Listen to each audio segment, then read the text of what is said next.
So shoutout mga lods, no, dahil naka-break po tayo ngayon at timing naman na dumating ating order sa noon. Yan.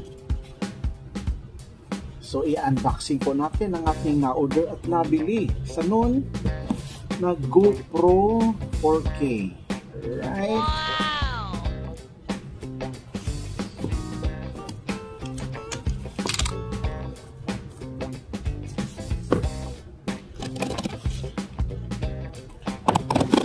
So excited na ako mga idol, no, dahil gagamitin ko itong camera na ito sa akin na lalapit na bakasyon sa Pilipinas this coming September.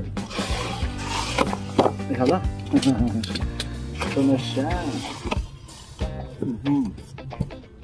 So tabi natin yan.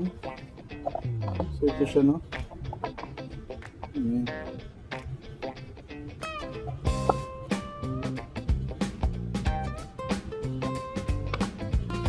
GoPro Hero 4K.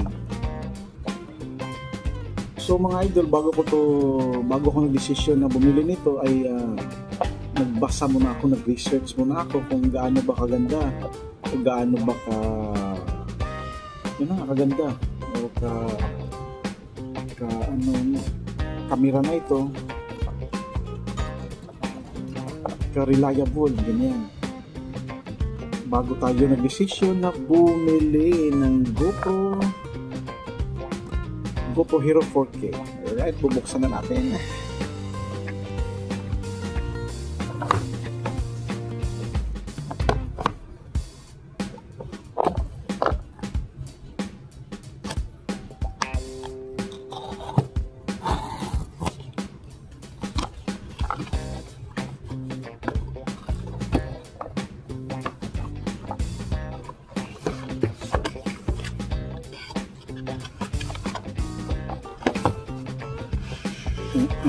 Ito na siya.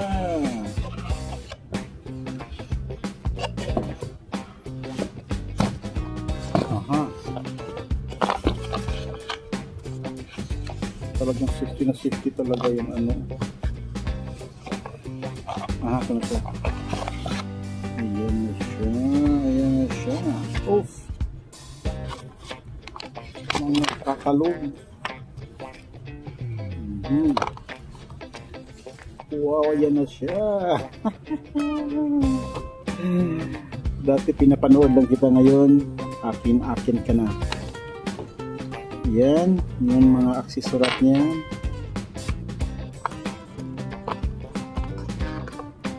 Yan. At saka mismo, uy, ang liit talaga ng mga idol. Kasi ang dami kasing ano nito, nag-vlog din, nagre-review na maganda talaga ang feedback, kaya gora na agad ako. Yan, liit nga niya. Parang ayaw kong buksan. Ay, buong naka-play pala po yan. Hindi naka-play. So yun na nga guys, no, dahil unboxing lang po tayo. So ang features sa sunod na naman ng video. So yan siya, napakaganda mga idol. So excited na po akong gamitin ito dahil yun na nga, magbabakasyon tayo, no? So ito po yung pinaka-screen niya. Alright, thank you so much for watching. Bye bye, God bless everyone.